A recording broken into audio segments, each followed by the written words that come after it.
কাউকে মন্দ উপনামে ডেকো না, মন্দ উপনামে ডেকো না, মানে কাউকে একটা বিশেষ নাম দিও না, তার নামটা সুন্দরভাবে ডাকো। নাম বিকৃতি করা কবিরা গুনাহ।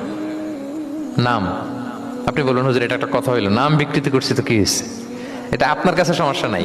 ধরেন যে ওই লোকের নাম আব্দুল্লাহ, আপনার কাছে আব্দুল্লাহ এটা সিম্পল, ধুর আব্দুল্লাহ একটা কিছু হইলো, কিন্তু যার নাম আব্দুল্লাহ তার কাছে এটা অনেক দামি। তার কাছে কি? কারণ এটা তার পরিচয় বহন করে। ধরেন যে আমার নাম কি মিজান, আপনার কাছে মনে হয় আরে মিজান একটা নাম হইলো, তা আমার কাছে তো এটা অনেক গুরুত্বপূর্ণ, কারণ এটা আমার পরিচয় বহন করে।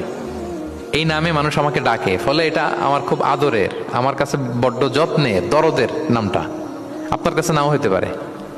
মানুষ প্রত্যেকে তার নিজের নামকে খুব পছন্দ করে। দেখবেন যে মানুষ কাগজ পেলে নিজের নামটা লেখে, সিগনেচার দেয় একটা, দেখবেন দেয়।